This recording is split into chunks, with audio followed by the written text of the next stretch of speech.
is quite standard. I believe that Mextroth has the ability to make a positive response here showing clubs.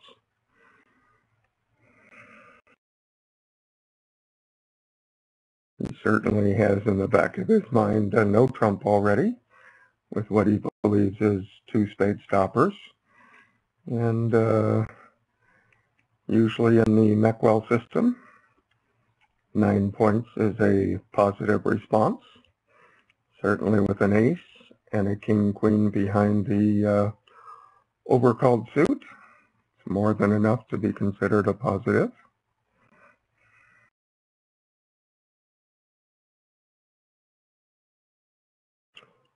Well, hello, Karen Allison. We're delighted to have you and hope some other voice commentators or written commentators join us for this exciting matchup. Again, USA1 is sitting essentially in first place, a tie minus about 4/100ths of a victory point. And USA2 yesterday moved up from about 19th to 12th place at this point, 12 victory points out of 8th place, which would be the final qualifying spot. And I'm a little concerned our operator has lost the bidding here.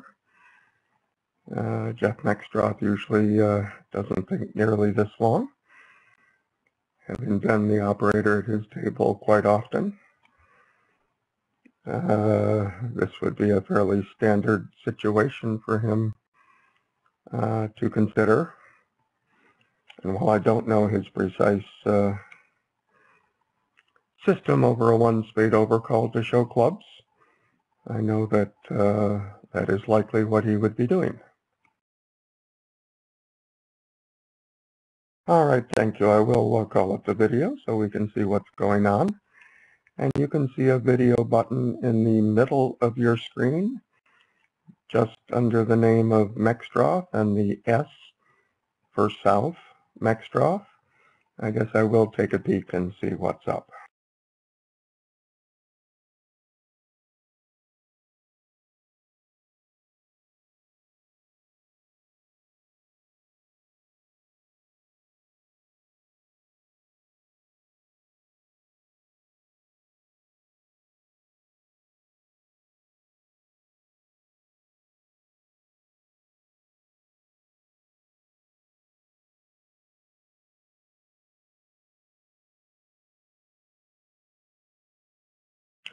All right, so Mextroth made a natural two-club response.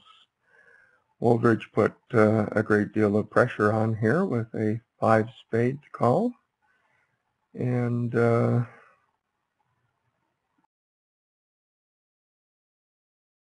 think Rodwell has bid 6 clubs indeed. And has everybody passed that out yet? No? Mextroth is perhaps considering a 6-no trump call at this point.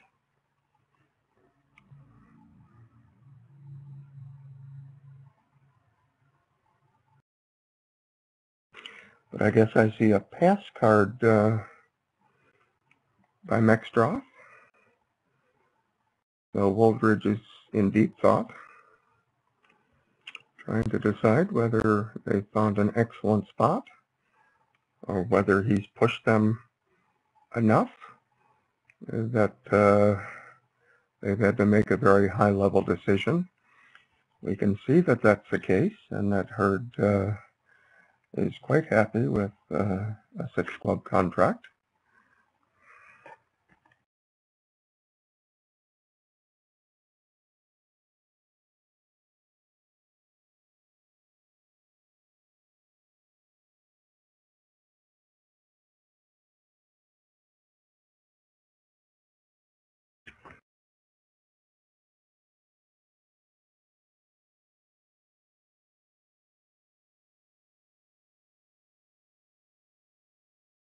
All right, I don't watch these videos so often, but it looks like next drop is passed, and perhaps our operator has been instructed correctly only to enter the two bids simultaneously on a given side of the screen. That's a technique that was addressed back when mouse clicks and computer noises were fairly loud, and the players might be able to hear which bid on the opposite side of the screen was entered quickly by the operator, or which one was entered more slowly. So it looks like Wooldridge is passing this out, and they are indeed in 6 clubs, and Rodwell will be playing the hand by virtue of opening a forcing club.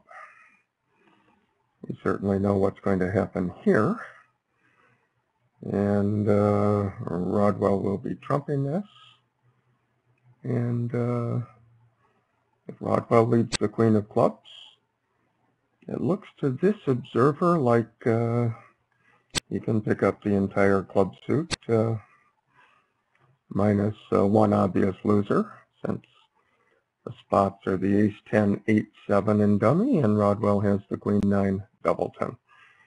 So I'm pretty much expecting the Queen of Clubs to be played, and once it goes King Ace, a club back to the 9, and now we do have a problem, because Rodwell will have to shorten dummy to get there. So I take my early analysis back, and this is why it helps to have more than one commentator. It looks to me like when Rodwell leads a club back to the 9, that Hurd can duck that, and Rodwell will not have an entry to the dummy to force out the Jack of Clubs, and then to cash the clubs in dummy.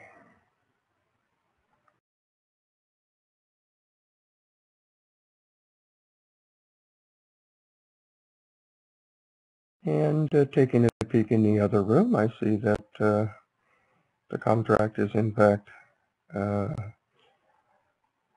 was the same until West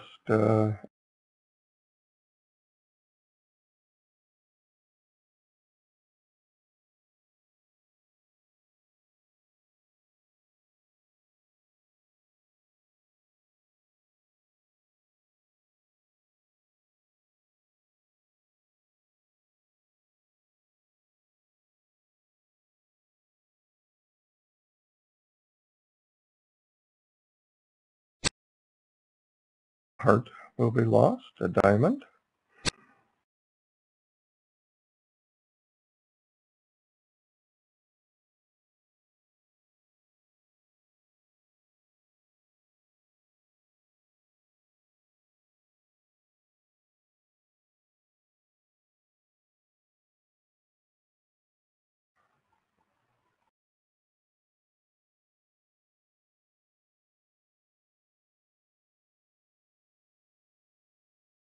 And we now have Martin Johnson joining us. Hello, Martin, in the written commentary. And we do welcome your questions or your help or comments if I have made an error. Usually we have 2 or 3 commentators to bounce off each other. And it's very late at night, so I'll do the best I can. I have had the benefit of being an actual table operator a number of times when each of these players were in one of the later rounds of a major NABC in the United States. And we've seen Mextroth and Rodwell enough, so we're reasonably familiar with their system, even though they do have about 500 pages of notes, according to some stories.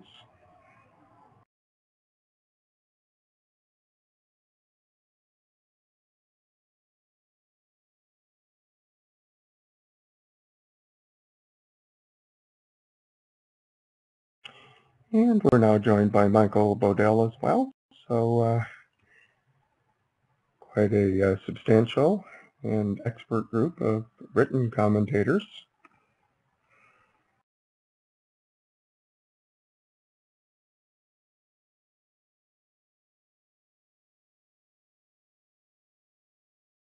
And we now see that at the other table, 6 spades doubled had to go down 3 tricks.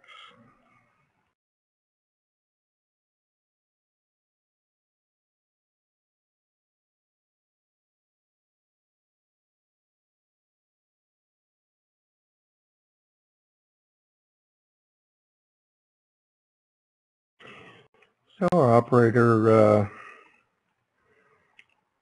didn't show us the details of the play. Rodwell certainly realized that he had to go down 1. We have a large group of operators that was shown on the front page of this morning's bulletin, and some of them are probably newer, and probably very few of them are experienced. We are on the 3rd day, and I haven't seen too many of the operators actually noting the alerts or putting the alerts in either yellow or a red box, but hopefully they'll learn that as the tournament proceeds.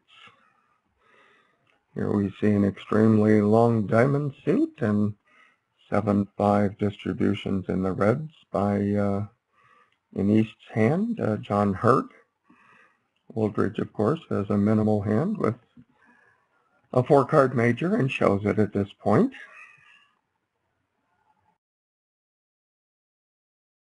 Rodwell has to decide what to do with 18 high card points. He would, of course, love to bid no trump and decides to do exactly that. Hurd follows through on his plan, which is to reverse in hearts. And if he gets the opportunity, he'll bid hearts another time. Wooldridge is going to have a tough choice of whether to pull 2 hearts to 3 diamonds or pass 2 hearts. And I'll say this in a jocular way, or a bit of a humorous way, but Wooldridge might want to get out while the getting is good.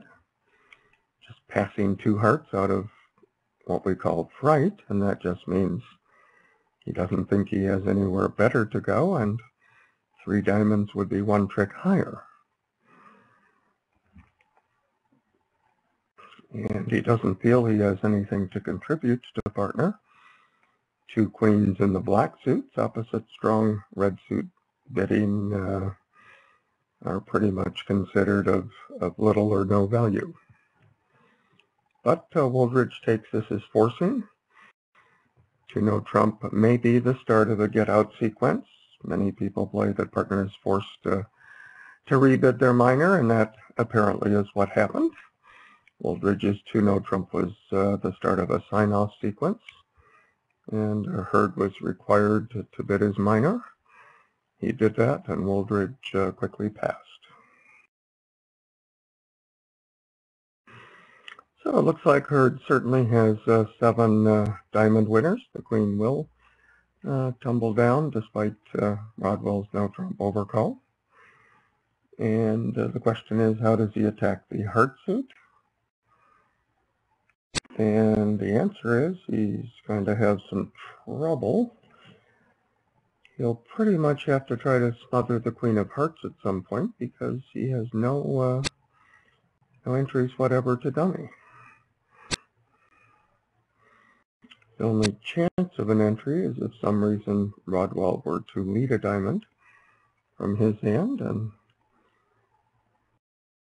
we'll just see what develops. Hurd may think that Rodwell has the queen third of diamonds and lead a heart out of his hand. There we go, the king of hearts. If Hurd later leads a small heart, he will have succeeded in avoiding 2 heart losers. Excuse me, in avoiding 3 heart losers. However, Rodwell should know what's afoot, and consider leading a diamond at this point.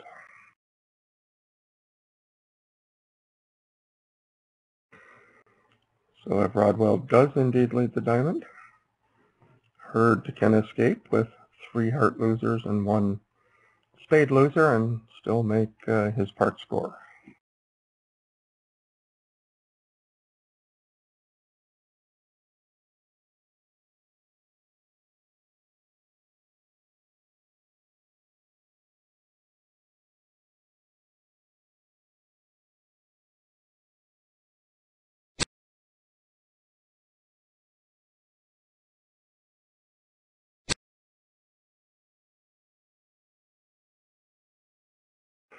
So Rodwell does shift to the diamond, giving Hurd an entry to the dummy.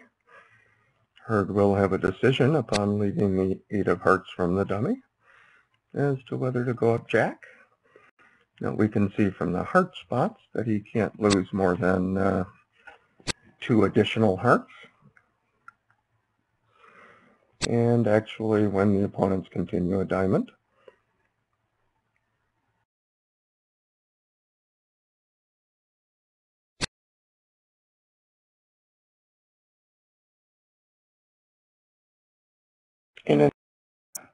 he will now lose the 3 heart tricks and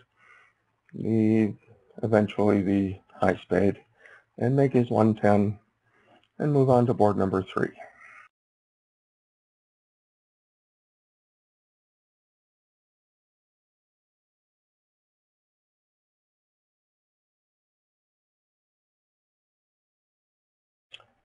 So it looks like Vextroff doesn't have a semblance of an opener.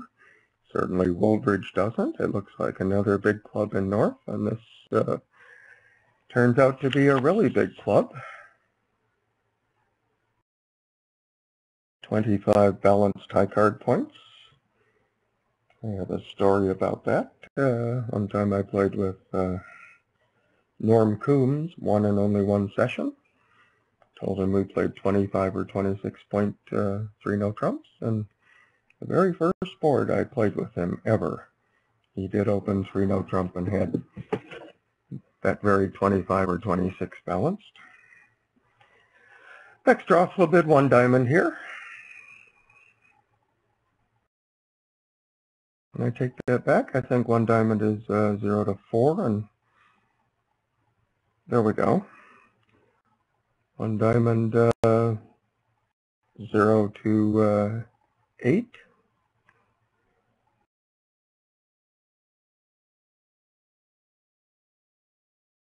And I'm sure Rodwell doesn't have to bid 3-no trump. The 2 heart bid has been alerted. An artificial call. I believe it's a very strong balanced hand. We would like to have Al Hollander here, who's quite our system expert and knows pretty much all of the Meckwell bids. Presumably 2 hearts showed the balanced hand. 2 spades said, please describe partner. And 2-no trump presumably showed somewhere in the 25-point range.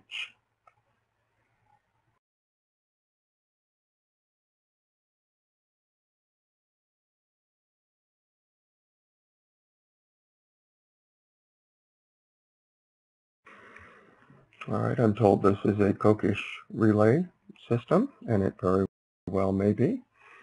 Or Rodwell is either showing a powerful hand with hearts or a balanced hand. Vextroff is asking which that is. Rodwell is saying I have the balanced hand. Vextroff is bidding presumably Puppet Stamen. Rodwell is saying I don't have a 5-card major. Vextroff says I do have 4 cards in hearts, and Rodwell says I know what to do with that. Thank you for the help on that.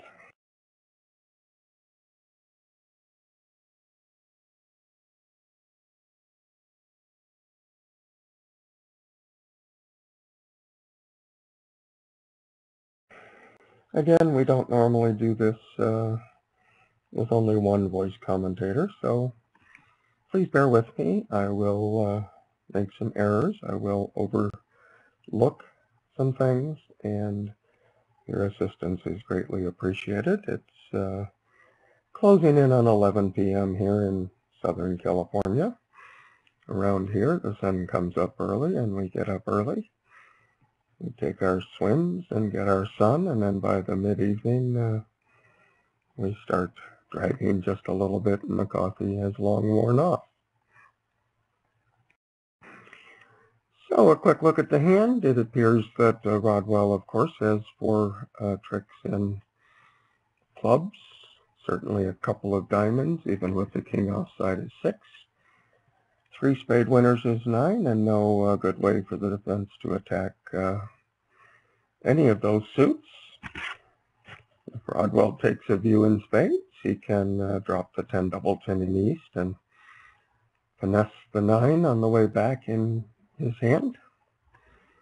Very frankly, Hurd's best lead is either the ace or queen of hearts, as we can see double dummy. Either of those high cards will smash one of Rodwell's honors, and the other high card will smash Rodwell's other honor. So a double dummy defense here could take 3 heart tricks and the king of diamonds, but I think that's it. 4, 5, 6, 7, 8, 9.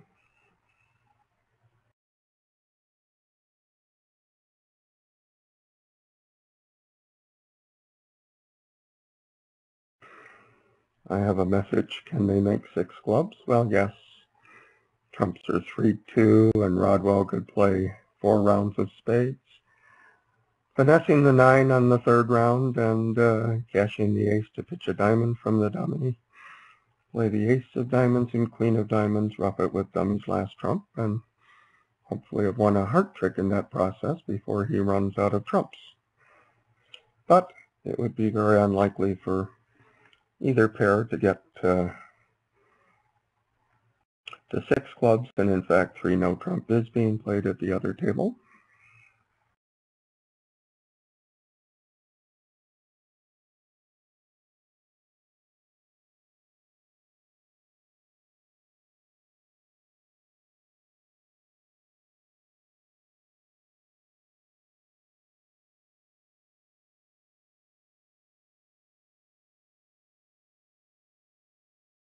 And I took a sneak peek and saw that the team captain, the superstar with many Vanderbilt wins especially, and a few Spingolds as well, plus world championships, Nick Nickel is peeking in on this particular table. Hello, Nick, and good luck to your team. I'm sure in this particular match, USA2 is looking out for their own best interests, but in every other match, both USA teams are cheering the other USA team on. So Hurd decides on the diamond. Rodwell, of course, will take his 7, 9 top tricks. Perhaps he'll try a heart from hand at this point with no risk. But first he'll cash a few clubs to see what happens.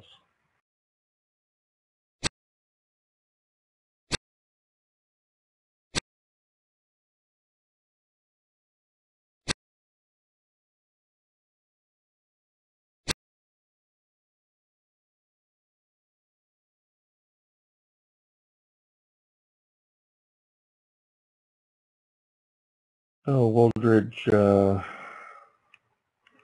would like to hold on to everything. Certainly he can see the risk in discarding a spade. He likes his 4 diamonds to the 10, 9, 8. So my guess is they play upside down carding, and he didn't feel he could afford the 9 of hearts, so he played the 7. Hurd's 5 of hearts conceivably shows values in hearts.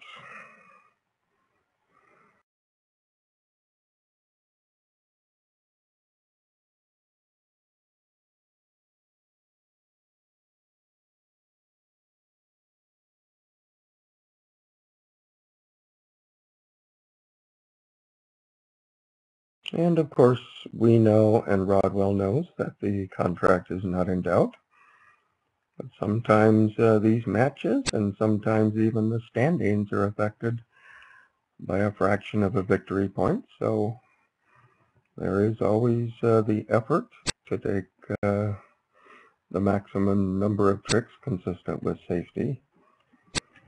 So Rodwell is going to grab a 10th trick here, and I don't think he's going to take any chances in spades. I think he'll play the ace, king, queen, and the ace of diamonds, and be content with 10 tricks.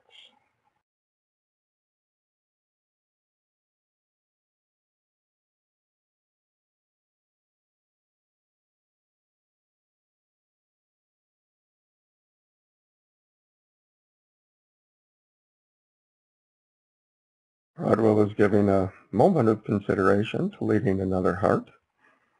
He knows that there are only 2 outstanding hearts, and he's wondering if they're 1-1, so he's taking that chance. Can't hurt him. The most the opponents can cash is 2 hearts at this point. And he will pitch the jack of diamonds on the second high heart from Hurd, and then perhaps he will divine the spade suit, but very likely will cash the ace, king, queen.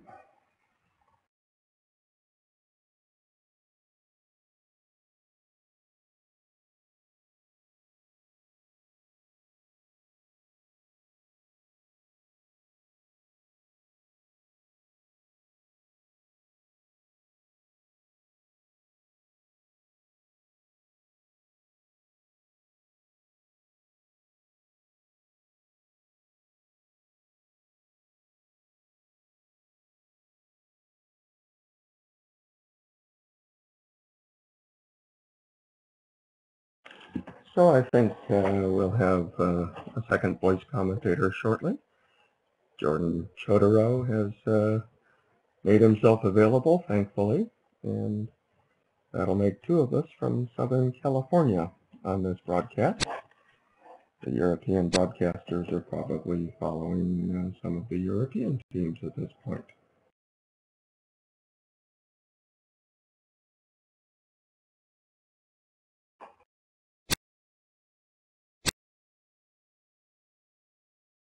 That's an interesting 10 of spades. Okay.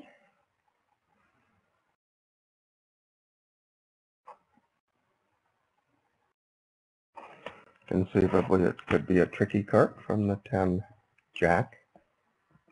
Small.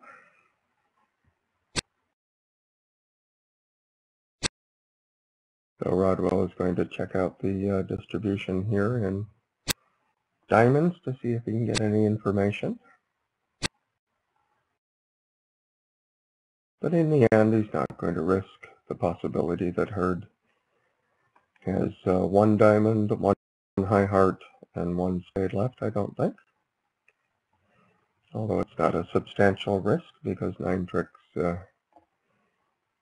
will be in.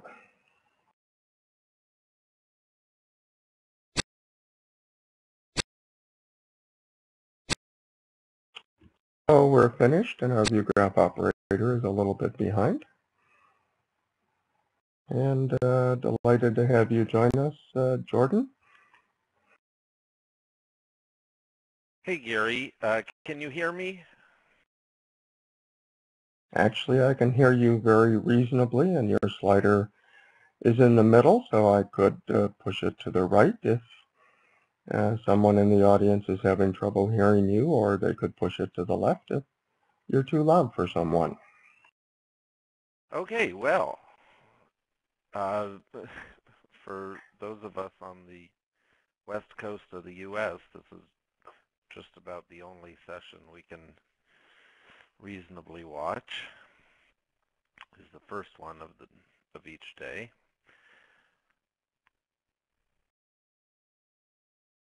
I'm sure that there are some who are unreasonably watching other sessions, but well, back to hand 4 here, Jordan. They have opened a normal 1 club, quite normal overcall and certainly more than adequate 2-diamond bid in east. And the spade raise followed by 2 passes and a reopening double by Hurd. This double clearly is for takeout, and might get lucky once in a blue moon or once in an orange moon, which we apparently had last night, and find partner with something like the King, Queen, Jack 10 of spades, and convert it into penalty.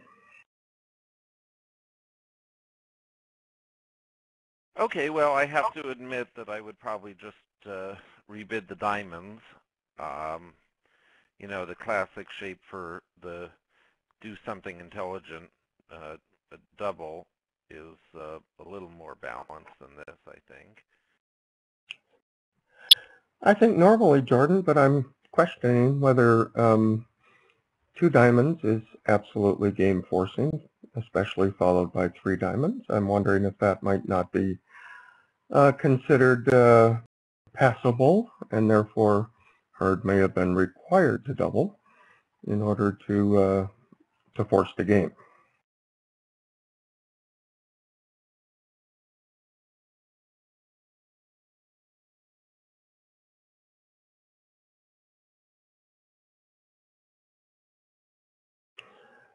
So they look like they're on their way here. I think Hurd will bid 3 spades, suggesting the possibility of 3 no trump if Wooldridge has a stopper. Wooldridge, of course, will deny a spade stopper, and Hurd will very likely bid 5 diamonds at that point. And it looks like 5 diamonds will turn out to be an excellent contract.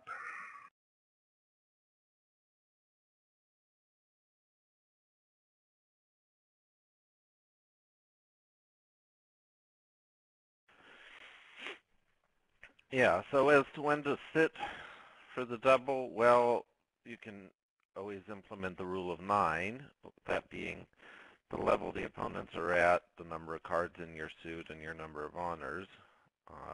Here we have, they're at the 2 level, we have 4 cards and 1 honor, so we're at 7, so it's not close to a penalty pass. So 2 cards, 2 honors, doubleton is the reasonable something intelligent to do here.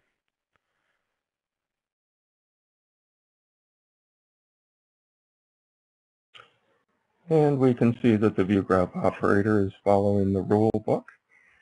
I don't know if you can see the video feed, Jordan, but the button is right under the S for south next to Mextrod's name. And we can see that Rodwell is, of course, passed, and Hurd is thinking. But the view graph operator has been carefully instructed to enter both bids on a given side of the screen at the same time, and not when the bids are actually made.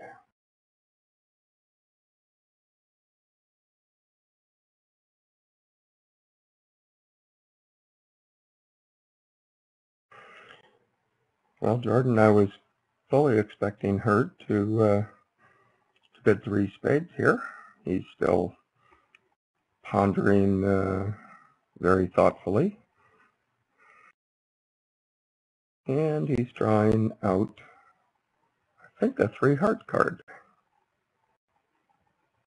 Oh gosh, okay, the auction proceeded. And I have to admit, that seems eminently reasonable to me. This is a diamond hand. Partner didn't sit. Partner didn't bid 2 no trump. I don't know. The 3 spades just seems sort of a solution in search of a problem. But anyway, we've gotten to the same spot as the other room.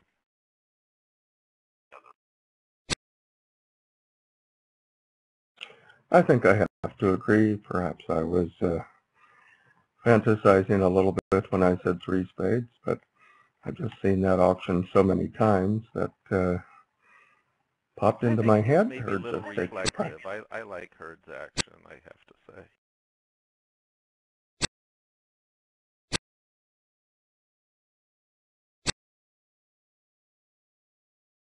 So it looks like they made 6 at the other table, and they squeezed south in clubs and hearts, most likely. And Herd has that option here as well. It appears that Mexdrop is not going to have any choice, and the vice will work upon him, and he will either have to come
There's ace and a diamond back. There he goes. Oh my goodness. Can't believe I predicted that. Oh, come off it, Gary. We all know you saw it on the video. No, I'm just kidding. Now, I was just thinking these are very brilliant players, and we've seen some of their fantastic plays written up or seen them on the video screen. And Hurd certainly didn't want to lead a club or a spade particularly, so his choice was one red suit, and he took the exciting option.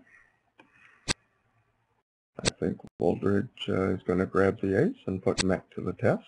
If Mech hooks it, Hurd is now going to come back, of course, a club to the ace and get his diamond drop. So very cute defense.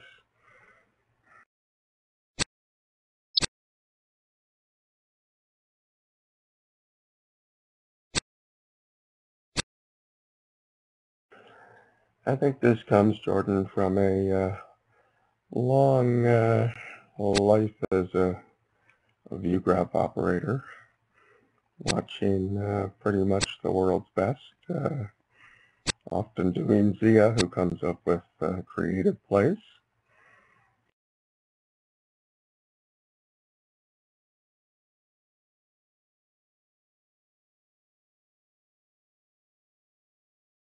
Yeah, that is definitely one of the hands that will be written up.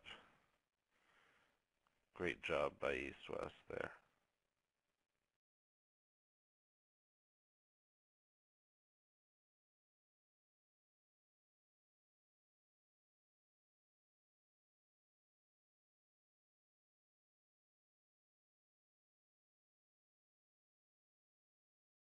So Hurd has one of the tougher hands to bid. Don't know if they have a particular system. I think they're playing a generally Eastern scientific system, so they don't have a bid to show a 5-4-4 or 4-4-4-1 hand.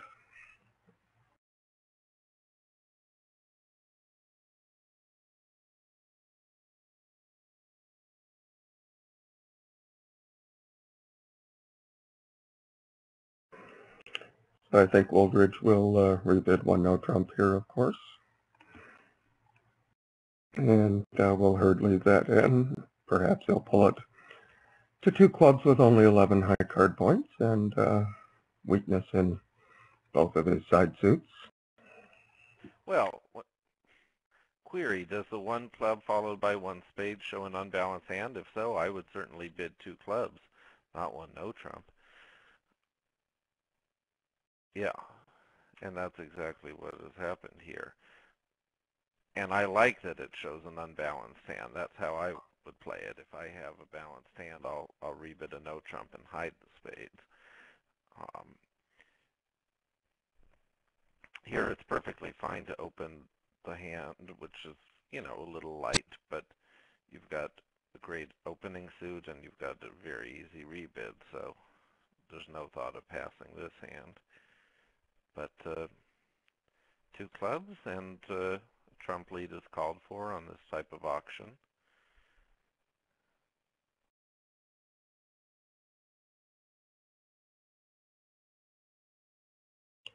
Turns out the spade split 3-3, so Hurd may get to a position where he can set up the 13th spade. Let's see what his options are.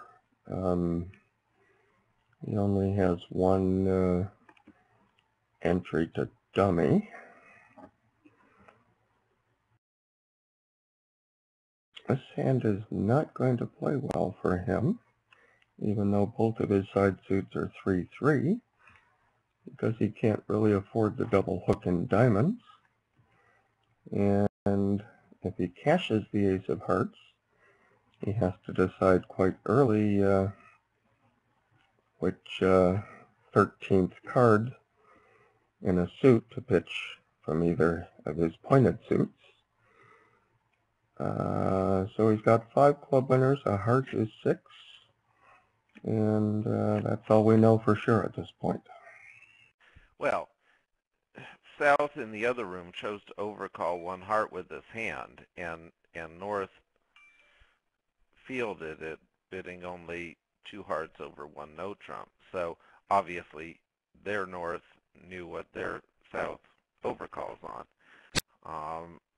I still wouldn't ever think of making that overcall just because it has basically no purpose as I see it. But as it turned out, with partner having a monster, they did buy the contract, and so this will be a gain either way for east-west, but it might be a nice gain or maybe just a 1 imp gain.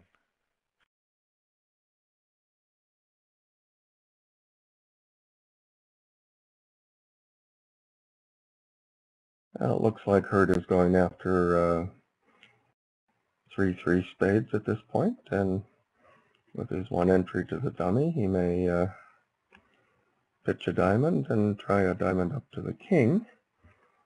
That turns out not to be successful, but we still have yet to see his plan.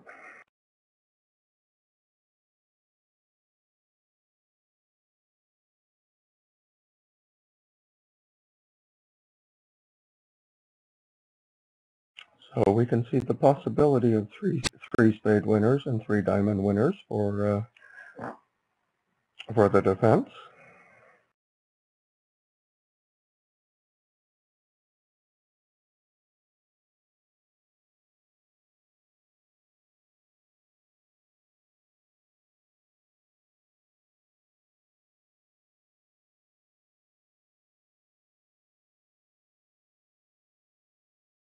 And not to mention that the defense can keep leading hearts, and Hurd is quickly going to be reduced down to Rodwell's length in trumps. So maybe the last person on lead has to give up a trick. We'll see.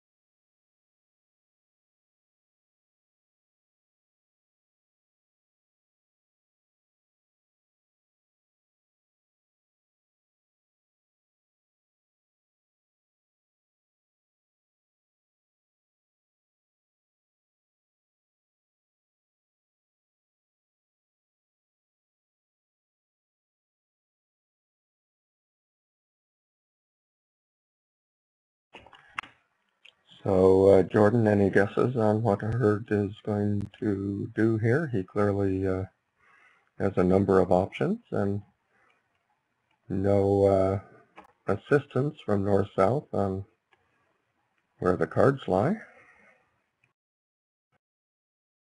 By the way, I couldn't agree with you more. I certainly am one that likes to overcall, and I would not have found a one-heart overcall in the south end.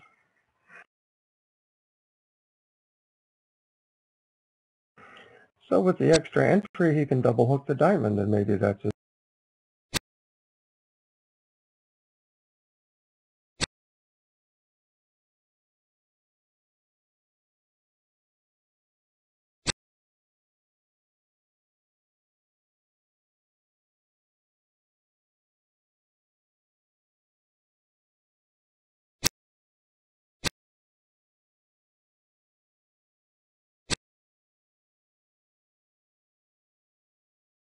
So now Hurd has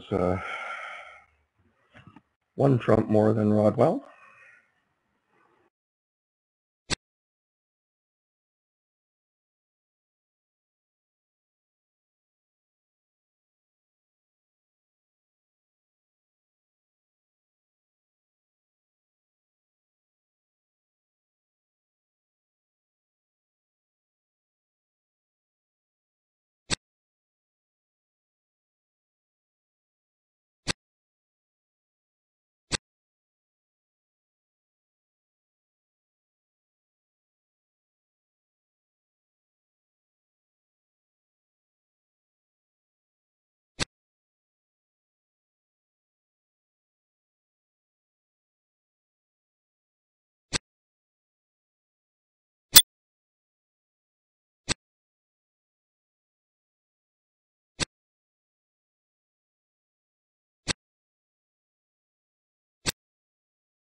third seed opening carries a special connotation that the hand may be light, but there's something about the suit that I have the choice of bidding, and I wanted to mention it. So without a true stopper here, I probably would double, but I think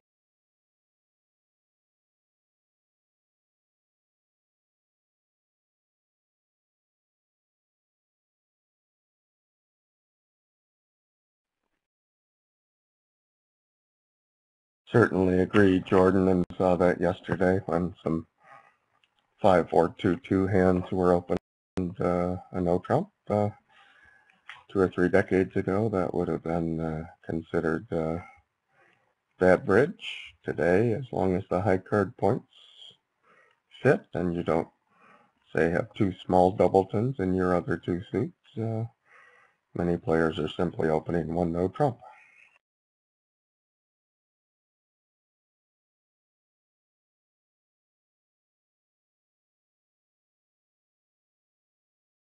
So do you think Wooldridge will try some kind of sneak attack like a doubleton heart, hoping perhaps that he can come to a 3rd round heart ruff?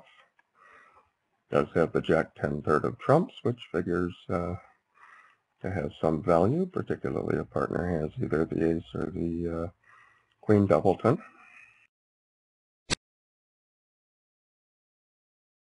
I guessed right again. 2 for 2 here. So Mextroff won't have any trouble in the heart suit now. I suspect he may also pick off the doubleton king of spades.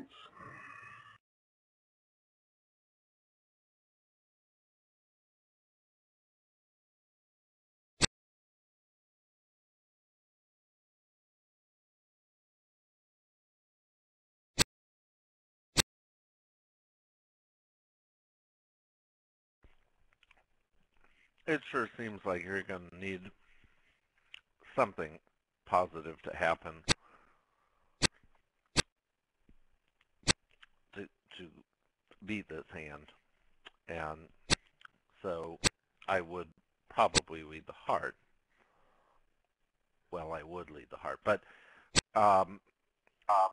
certainly I have a rule with my partners that if you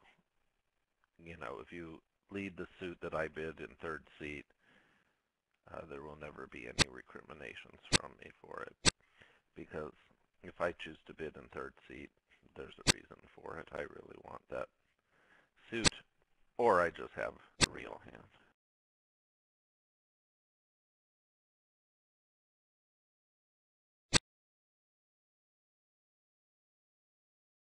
Anyhow, Mextroff, having gotten the favorable heart lead, is going to be certain of his contract. He covered the 10 of spades just in case West had the king jack 10 fourth. He had to grab that queen in that case, and he knew that if the king was offside, he would still make 4. The play proceeded quickly, and they're on to the next board.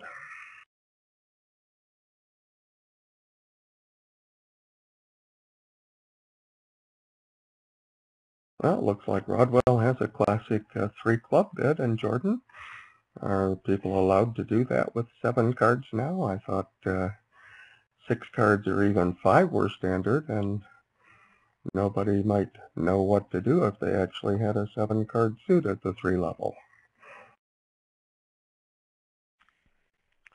Right, exactly. So I guess these days North is hiking 3 clubs.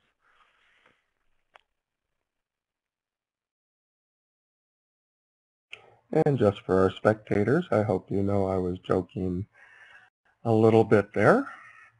Till about the last 15 years, you pretty much had to have a 7-card suit, and about 15 years ago they started in on 6-card club suits, and probably in the last 5 or 7 years, a 5-card club suit, at least in 3rd seat, is considered a potential preempt. Let me advise that if you choose to do so, you will want to make sure that your declarer play is at the level of these players also, not just your ability to make such bids.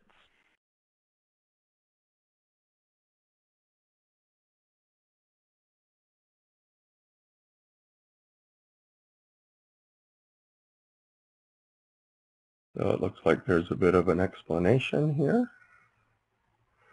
between extra.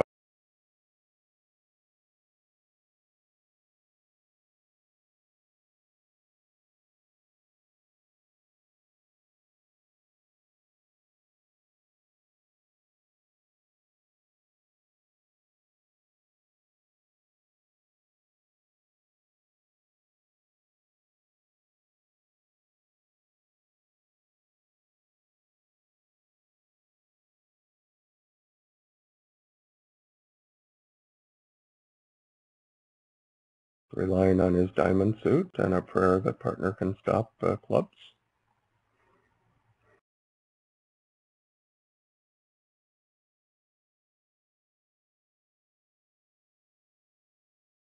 Couldn't quite see the bidding tray, but I'm not sure that that Mac bid 3 diamonds here. I wouldn't imagine it to be the case.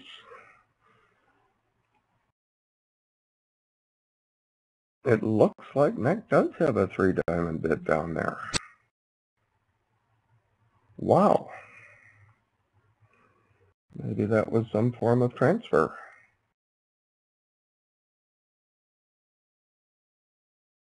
I guess that's what the discussion was about. What is 3 diamonds?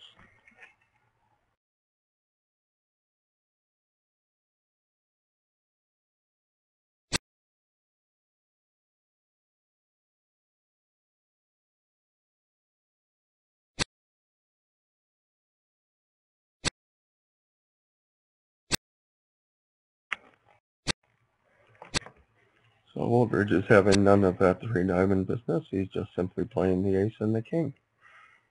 Apparently he got an explanation, and perhaps 3 diamonds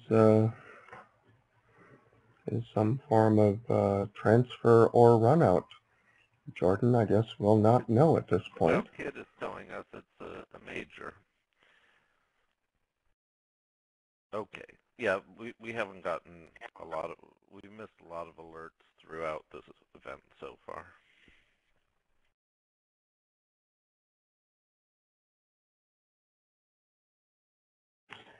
Indeed, they've told the operators to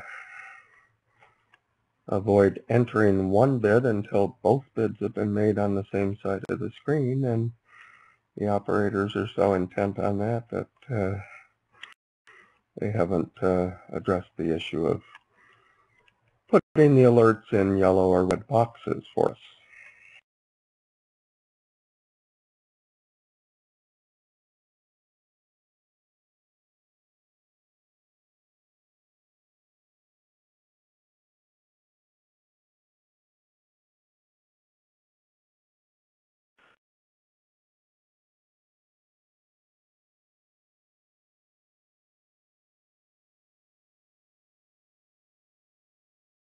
Extra has a maximum 1 spade opener in a precision system. Woolridge again will have a 2 club, normal 2 club overcall with a very good club suit. And Rodwell will have some fun with 6-5 in the red suits on that auction. So in the other room, board 9 played in 6 diamonds. I was told there was a double for a lead direct, but the report doesn't reflect that. But anyway, it did go down with the club ruff and the spade ace, to which Kit adverted, and so 13 more for USA2, and the score is 49-1 through 9. Wow.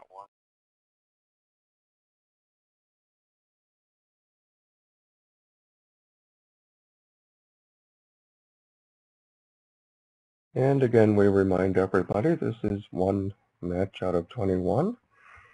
The total victory points here will be no more than 5% of the available total over the course of 7 days. So there's no panic in either camp at this point.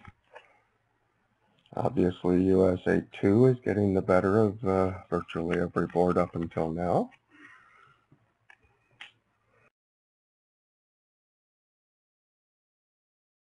So Mac at his maximum 1 spade overcall. Rodwell decided with 6-5 in the reds to make a takeout double, and that was enough for Mac to bid game in the obvious denomination, spades. And it looks like he can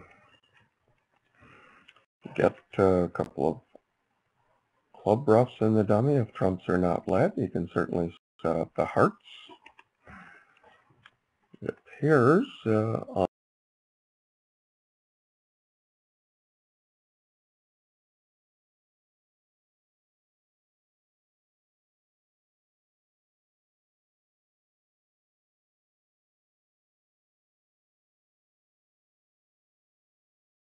the defense theoretically can duck a heart, which means that Maxstroth might be better off to lead the king of hearts from the dummy. But even in that case, that only assures 6 trumps, 2 hearts is 8, and the ace of diamonds is 9. So it looks like this can be touch and go with a trump lead.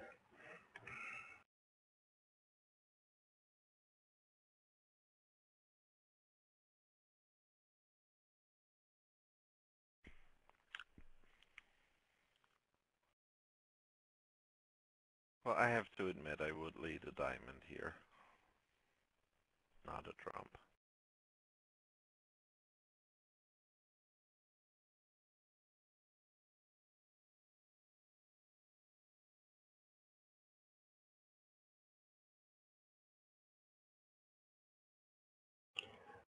So given that they're doing running scores now, and Karen Allison has posted that link for everybody at this stage of the 7th segment. Of course, USA1 has dropped down to 5th place, and Bulgaria has taken a slight lead over France.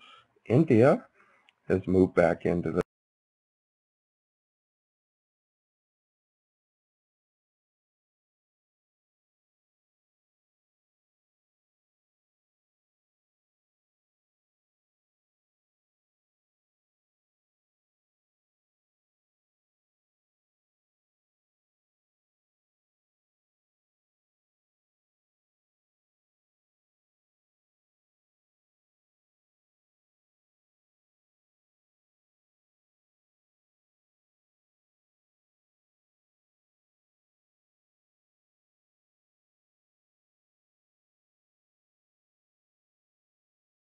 And although not relevant in this match, Jordan, I always like to mention at some point during a broadcast that the BBO score is never absolutely guaranteed. It's never the official score in a match. The only official score comes when the captains compare after the segment and agree on the score between the two teams. Although after the first day, we have every reason to believe that the scores are quite accurate because they're using bridge mates at each table, and they only make rare errors when they use the bridge mates.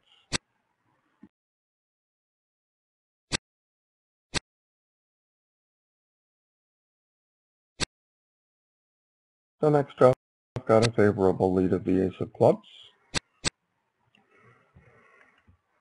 And he's going at a lightning pace because he'll have no trouble making it.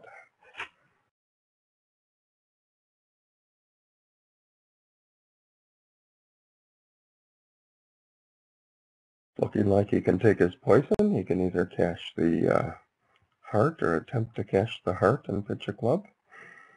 That'll be roughed, or he can draw trumps and lose a club at the end. So 650 is certainly being claimed at this point, or yeah, he's trying for everything. Yeah, that'll work.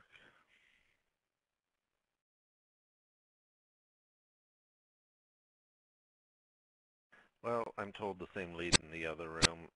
It's not my lead, but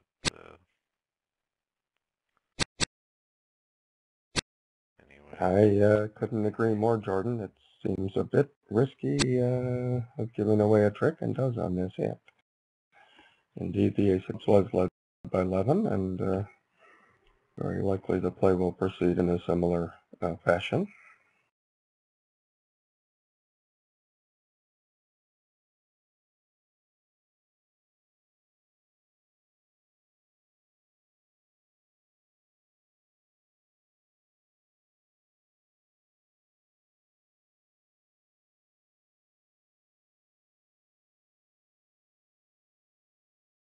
So sometimes the players take a break at this point, but they're moving along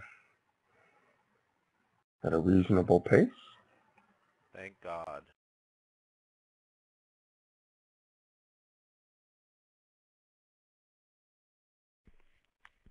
It's late here. So Mech has a classic 14 to 16 point no trump. Wooldridge, his action is certainly subject to debate.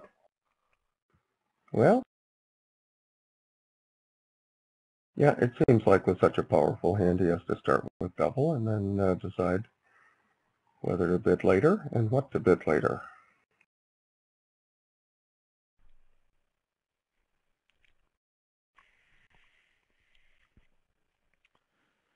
Okay, now probably redouble to run out to clubs.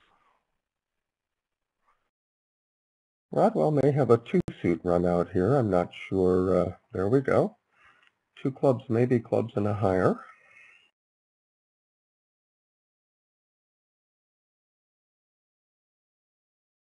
I saw them one time in a similar sequence, and they ended Jordan in a very tight, and I think it may have been a spin gold final. They ended in a very tight 4-2 diamond fit when they had a bit of a misunderstanding. Nextroff played it unbelievably and trump-cooed his right-hand opponent. Scored plus 90 in the 4-2 diamond fit. And I'm pretty sure they won that Vanderbilter spin gold by about 3 or 4 imps. So very few people perhaps went back to that hand and realized that conceivably that could have been the key hand in the match. I do have a message suggesting that two clubs shows clubs and diamonds. Not certain of that. I think it probably does show clubs and a higher, and that may just be diamonds.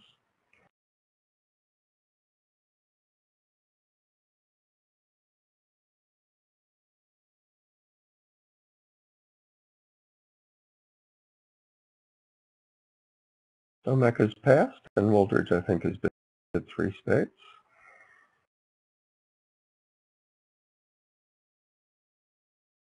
Thinking Herd should go ahead, and indeed Herd bids 4 spades.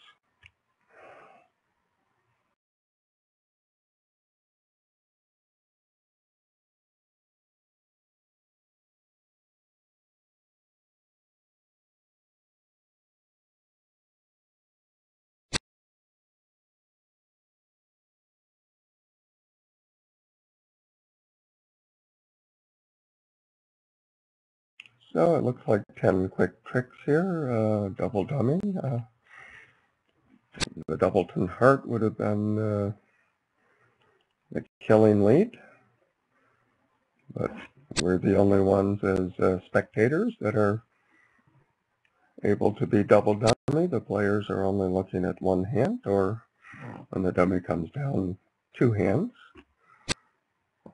Well, I think a lot of people, players not at the level of these who have read the bird books are just leading those doubletons willy-nilly, and they would beat this contract.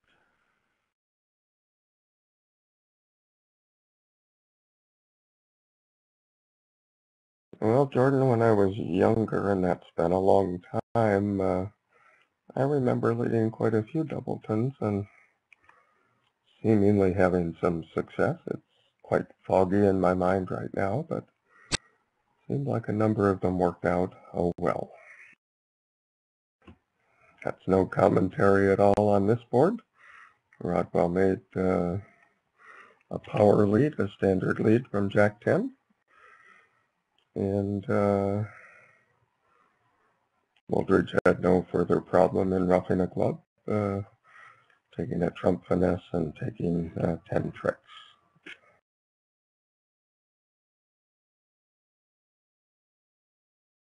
Well, double fits here, both ways.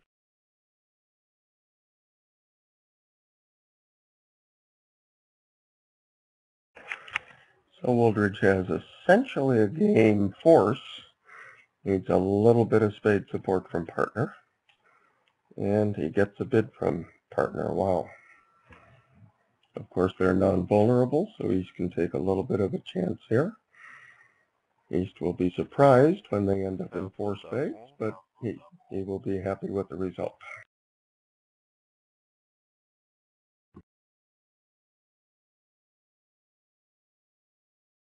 South's coming in with a double. West will then bid either 3 or 4 spades, but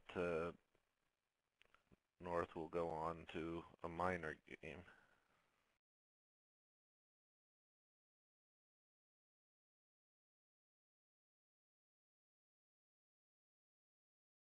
Well, now that we look at the north-south hands, it appears that they have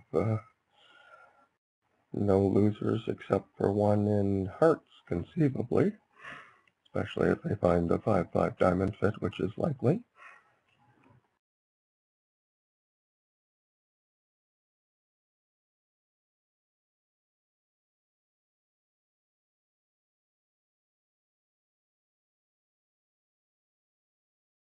This hand is not going to be played in 4 spades. No, I think Kit hasn't studied the north-south hands yet. He will shortly. They will not get to a slam, but they will get to 5 of a minor. I think Herd's creative one-note trump will have an effect on any slam bidding.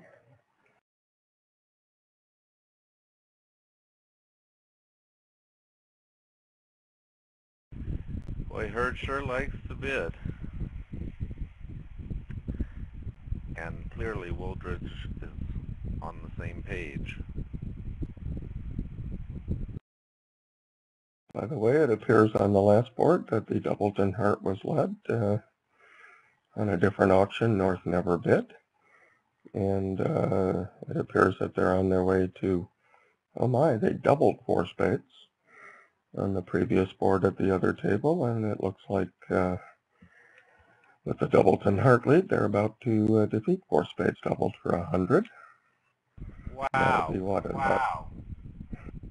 I mean, they are just having an incredible set in there.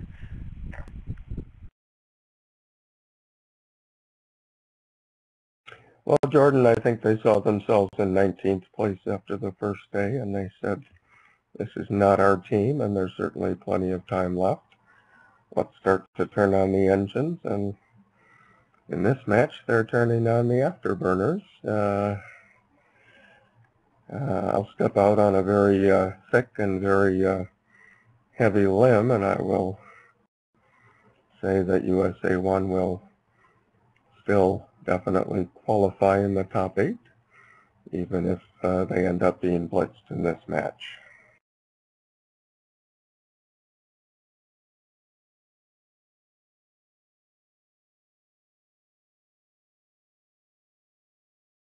Well, Gary, would redouble be your choice here? I have to admit it would not be mine. Emphatically not. 7-card suit. You're giving the opponents all the time in the world. Wooldridge has been taken in by his partner's no trump bid, and apparently didn't believe that the opponents have a game, much less a slam. So he's trying to show the enormous playing strength of his hand, but that gives Meckwell plenty of time to find their correct minor fit, and who knows? Maybe they'll stem the tide here just a bit and somehow find a six-diamond contract.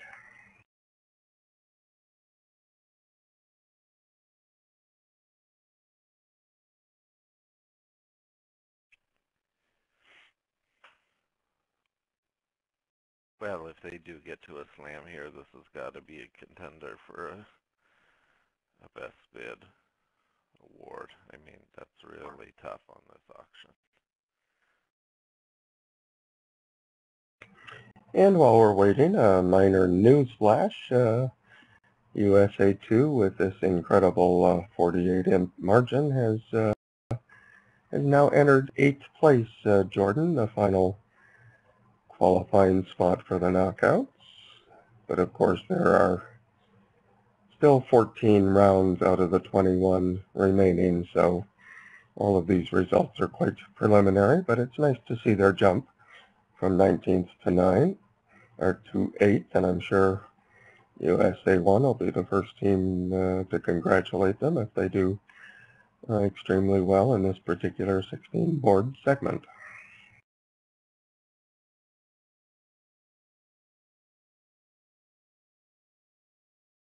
Well, yeah, I don't think it's too jingoistic of us to hope that they make the top 8. Certainly, they're both teams some of the best players in the world, so you wouldn't like to see them lose in the round robin stage.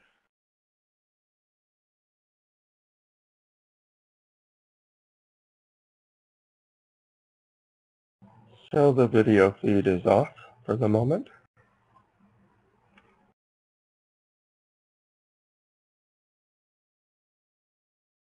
And I noticed Hurd has now taken 2 bids with his queen third of spades.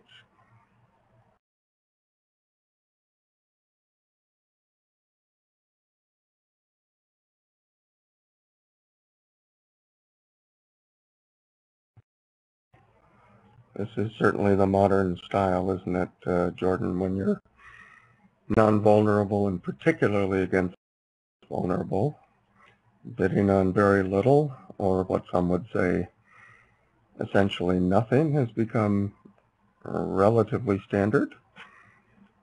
Quickly in and quickly out, and hope perhaps to fool the opponents in the process.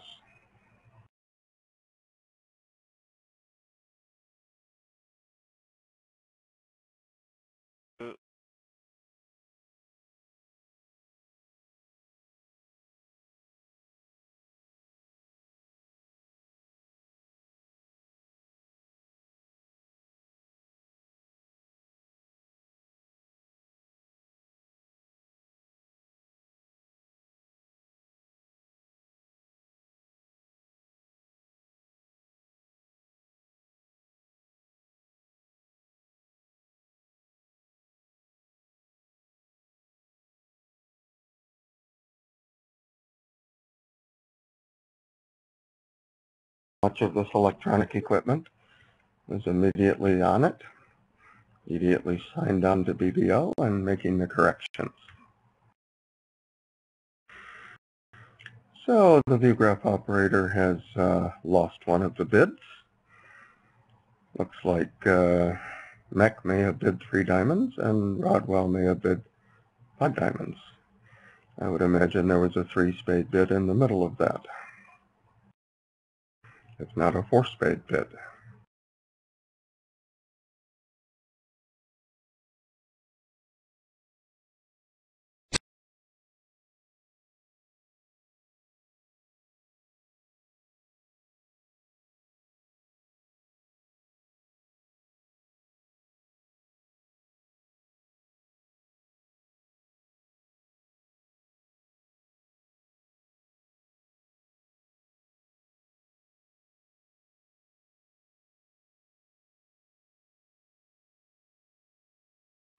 So unfortunately, we've lost the running score. We believe it was 49-1 after 11 boards. And we'll see which board the other room is on. Meanwhile, here we are on 13. In precision, Rodwell opens 2 clubs to show a long club suit. Mextroff makes a general force of 2 diamonds. They have a very complex system over their opening 2 clubs. I've seen it in action, and they've gotten to some fantastic contracts, even though they have to start out at the 2 level with their opening bid. Not sure what 2 no trump means, but I'm guessing it shows a 4-card heart suit, and Mextroff places the contract after finding 4 hearts in partner's hand. So it looks like Mextroff has to negotiate this heart suit. Jordan, welcome back after the brief downage.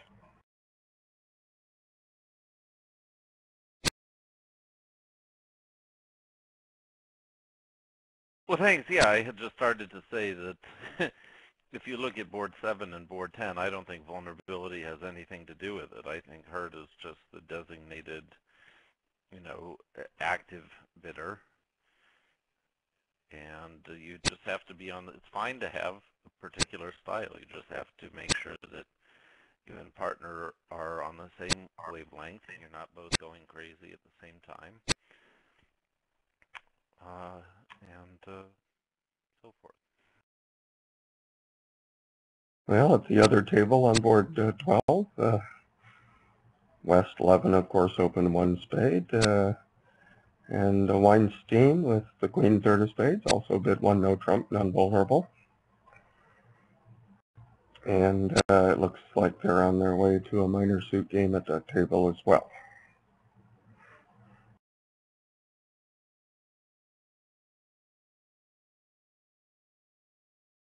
So do we know what happened on board 11? Did, in fact, 4 spades go down, doubled? I didn't see it with my own eyes, but I saw the heart win the first trick and the diamond cash at the second trick. And I'm going to, I think it was finally posted, which brought the 49-1 score. No, it was 49-1 before that. Yeah, 57 oh, was it? Okay. Now, I'm told. Okay.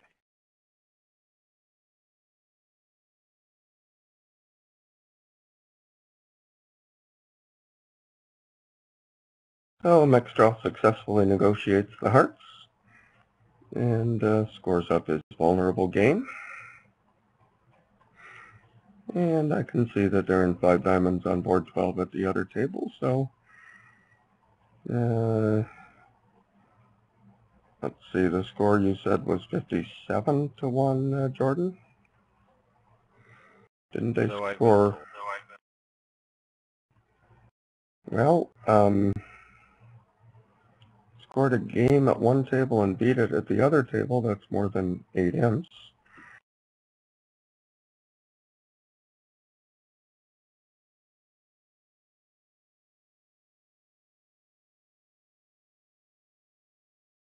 In any event,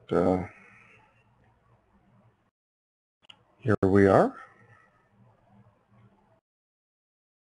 Quite normal 1 heart opener. Wooldridge has a very sound hand. Certainly thinking about more than game with 17 high card points. Presumably will bid 2 clubs and does. Herd says I have a minimum with stoppers in the other suits.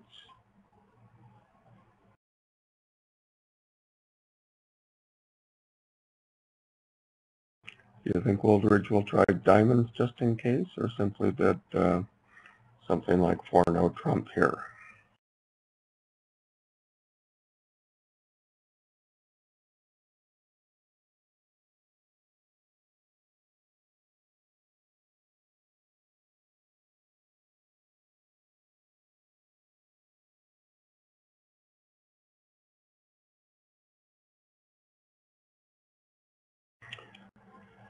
As Kit Woolsey points out, with the clubs splitting, the diamonds splitting, that six clubs can actually be made double dummy. Very unlikely either of them will get anywhere close to trying to bid 6 clubs, and in fact Wooldridge reverses into 3 diamonds just to show a very strong hand, and when Hurd signs off, Wooldridge respects his partner's decision, and they will take the first 12 tricks.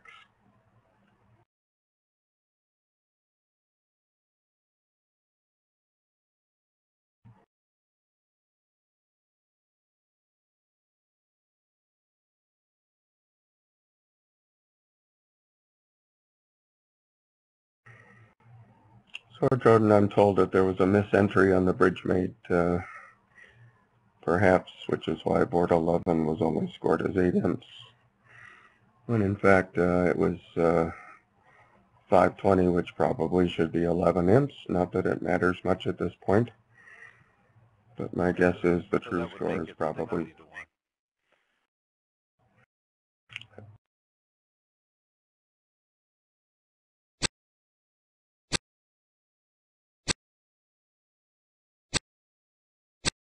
So the operator is getting some of the previous scores in while we watch the first 12 tricks being taken with 3-3 splits in both minor suits.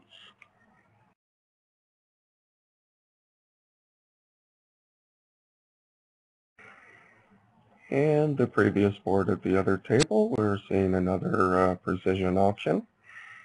A 2-club opener in the closed room.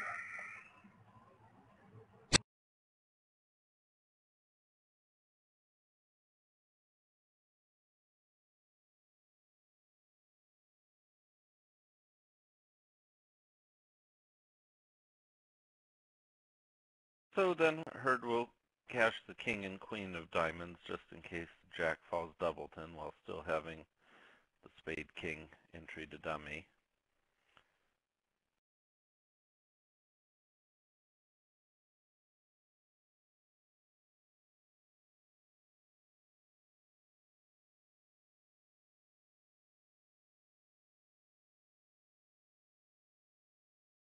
So they played it very, very quickly, and the operator probably lost the play. I've seen that before, where the cards come down so quickly you can't even hardly see them. No reflection on our operator. Other things going on also, namely putting in all the old scores.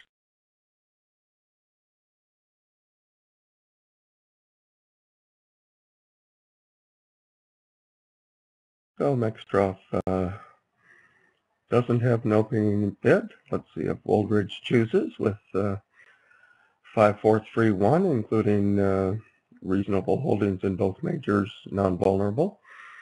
See if that's an opening bid in the Hurd Wooldridge system.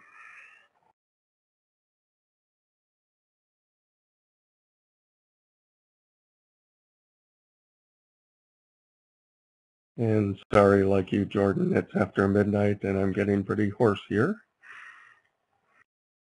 Oh, you sound very good here. I mean, that sure isn't an opening for me. To me, second seed is sacrosanct, so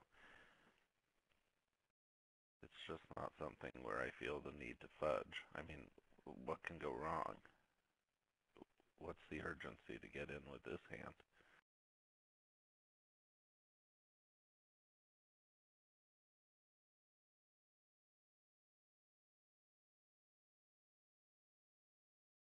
Well, another prediction fortunately made. So Hurd makes the worst possible bid over Wooldridge's 1 diamond. Wooldridge has no trouble reversing. That shows obviously no extras in their system. Hurd reverses as well. Well, I don't like any of this. I'm fine with 2 spades not showing any extras, but it denies 5 diamonds for me. So if I chose to commit a 1 diamond opening. My rebid would be 2 diamonds. We'll go from there.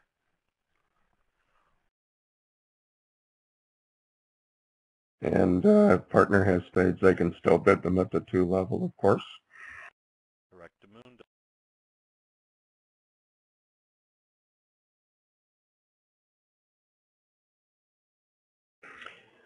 And we're not 100% sure whether there are 2 clubs over 1 diamond was game forcing. I know a lot of experts play that, but I haven't changed to that yet, Jordan. I don't play 2 clubs over 1 diamond opener as game forcing because I don't like all the other artificial bids that are necessary when you play that system. For example, you have to play that 1 diamond pair. USA1 is winning this match 8-0.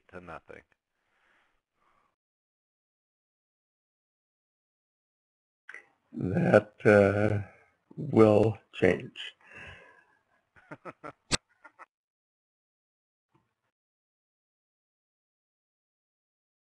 In any event, I don't play 2 clubs over 1 diamond game forcing because I don't like all of the incidental bids that require you to make large jumps. For example, a diamond past 3 clubs is invitational, and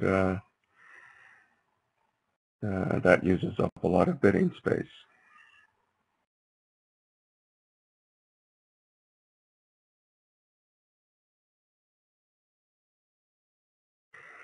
So this is really not a very good contract, actually.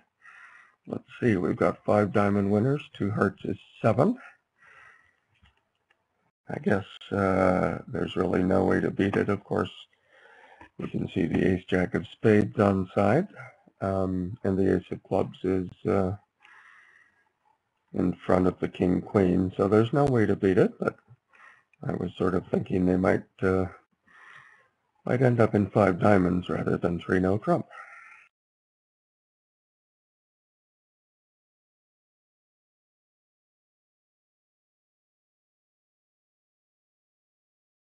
Our other view graph operator has not yet entered the first 10 boards back in, and when that happens, we'll see that there is a 60-1 margin, we believe, after 12 boards. The 13th board is being played in 4 hearts at the other table, as we are on board 15 at this table.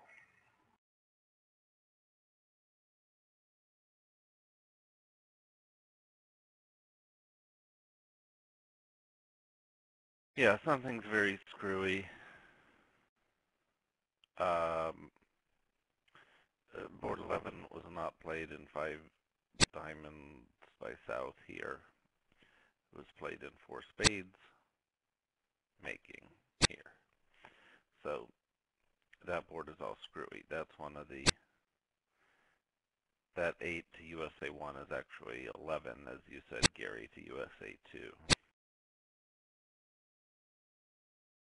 Well, unfortunately, we do have inexperienced operators, and while they're very good at the mechanics of board-by-board entering, they're not familiar what to do when something goes wrong, and they're not yet familiar with the alert system.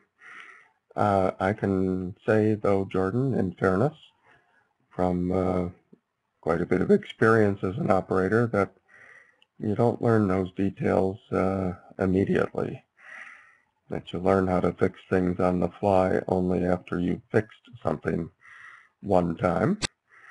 And it's not so easy when the entire screen goes down and you really don't know exactly what to do. So I think they've done a marvelous job of keeping us up with the current board. I think we're all pretty well aware that the match is turned out with some good fortune for USA2 and some bad luck for USA1 to be a fairly clear blitz at this point. We think the score is 60-1. Obviously, that would be all 20 victory points. And just as obviously, that's only one match out of 21, with USA1 still sitting in about 5th position, and USA2 having shot up to about 8th position. And that's where we'd like to see them both in the top 8, both in position to enter the knockout phase with the last 8 teams. And of course, many are aware that the conditions of contest don't allow 2 teams from the same country to be in opposite brackets. I think there was one time at a World Championship and there have been at some other championships in the distant past where the same country met in the finals of a major event. That can't happen anymore because should USA1 and 2 make the top 8, they will end up in the same side of the bracket and have to meet at worst at the semifinal level.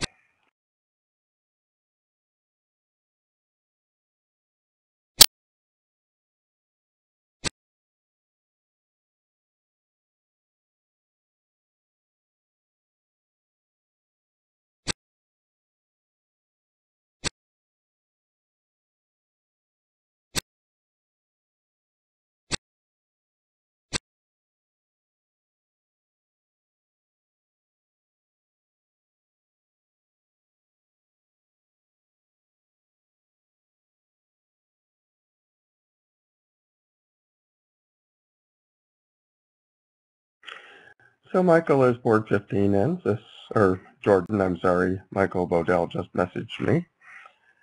Jordan, this might be a good time to thank our many written commentators. Michael Bodell being one, Kit Woolsey another. Earlier on we had Martin Johnson and Karen Allison. Thank you so much for joining me. It's very difficult with 2 of us up here, much less 1. Late at night and I was missing some things. We do thank our operator who's trying to catch us up here and doing a good job, especially to BBO for bringing us this broadcast worldwide.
Well, even Kit Woolsey gave a small letter wow.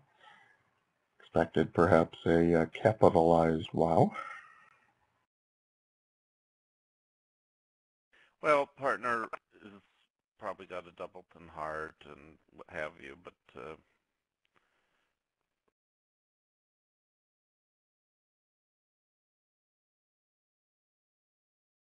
I mean, Hurd is now under great pressure because he has to decide whether to bid 3 or 4 spades, and I'm thinking he's going to say 4 spades.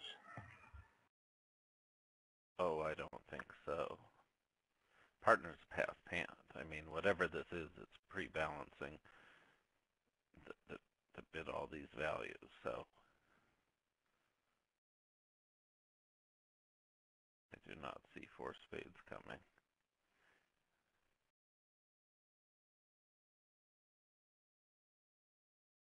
Well, he has only 2 choices. Maybe 3 if you believe 3 no trump is an option. Well, I think pass is also an option. I mean, maybe the 2 spade bid already did its job. Partner's bidding all these values. I don't think 4 spades is an option.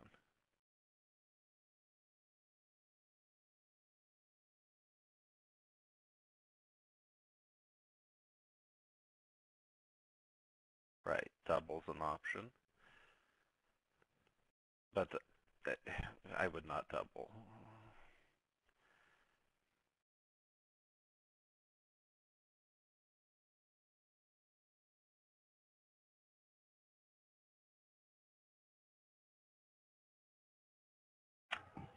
So, Kitty, Cooper has been kind enough to suggest that a maximal double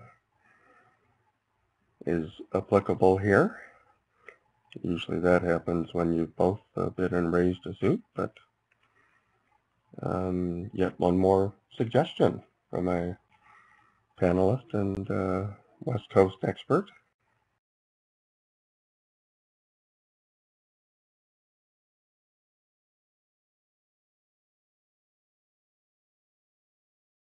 I think Kitty and Steve Cooper are on every ACBL bulletin panel, if I'm not mistaken.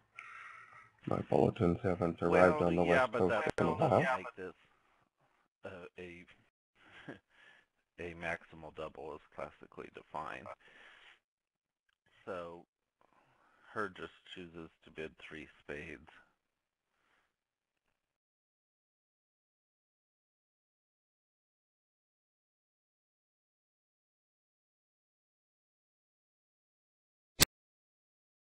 I do not believe game was ever in the picture. Ever a thought.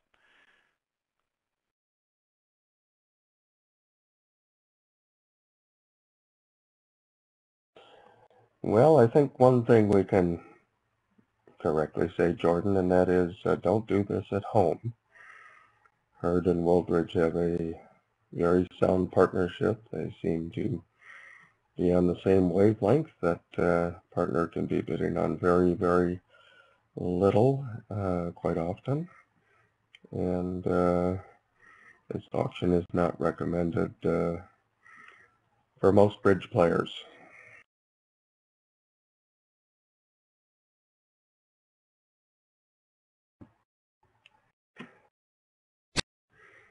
So with the clubs both offside, this contract is quite unlikely to be successful.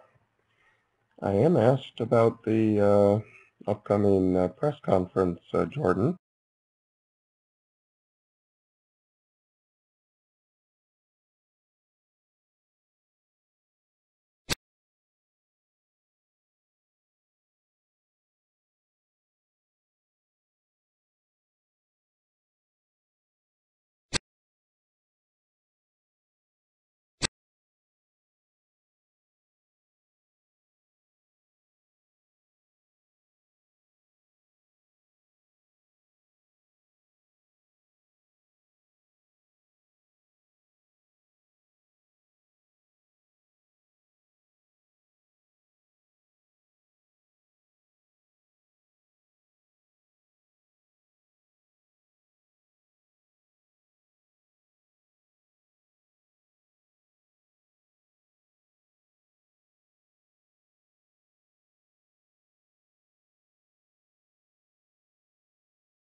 world either.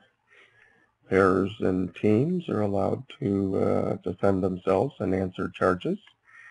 Committees have to be brought together, and documents have to be prepared. Evidence has to be submitted and so forth. So perhaps you've heard more than I have, but I know nothing of what may take place here in the next half hour when the news conference starts. No, I haven't. On board 13, Mexstros negotiated the HART contract, made 4 HARTs. The other room they didn't. They went down. So I believe that 12 imp result for USA1 is correct, and I believe that the correct score through 14 is 60 to 13 in favor of USA2.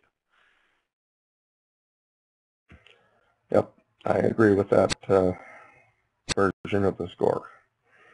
They have an incorrect entry on board 8, or board 11, I mean, with 8 imps.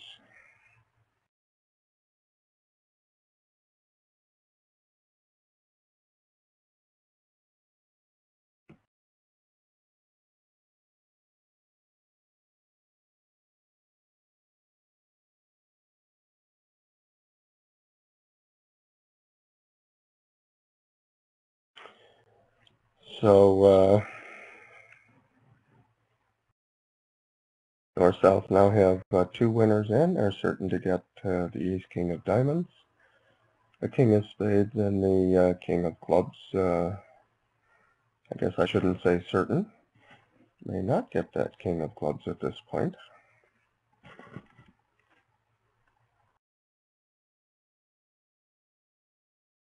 Possible Wooldridge can escape for down 1 here. Looks like Hearts would have lost 1 spade trick, 1 heart, possibly 1 club, and 1 diamond. So it looks like 3 hearts was in the realm of being a making contract. And therefore, if that's the case, 3 spades 1 minus 100 is certainly not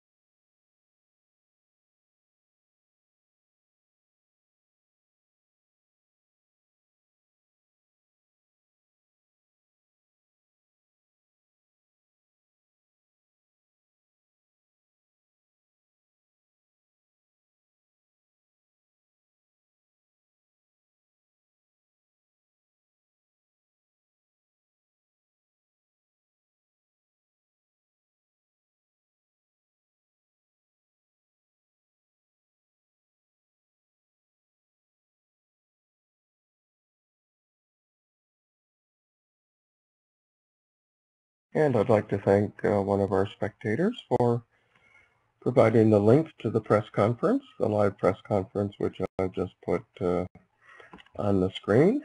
And we'll probably be signing off here shortly. So if you want to click on that and see the conference, the screen will likely go down as soon as this contract is finished.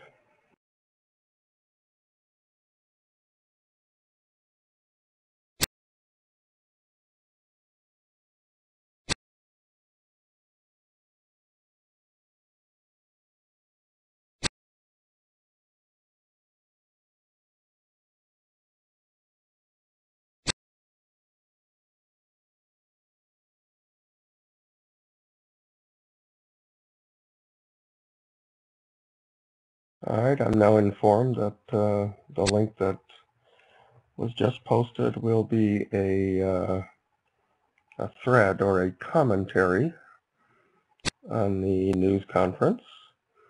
Although I see something in the corner of the screen, it looks like a commercial or advertisement.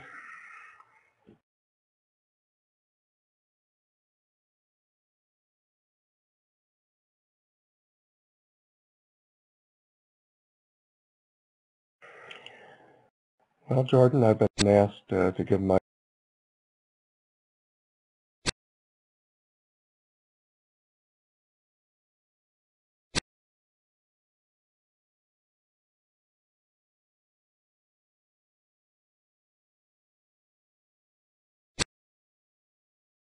have a contact with Meckwell about some related matters in the last day. I really don't know much more than has been publicized. I know there are rumors about the Polish pair and why they were uninvited to this tournament at the very last moment. Those rumors are only rumors as far as I know, and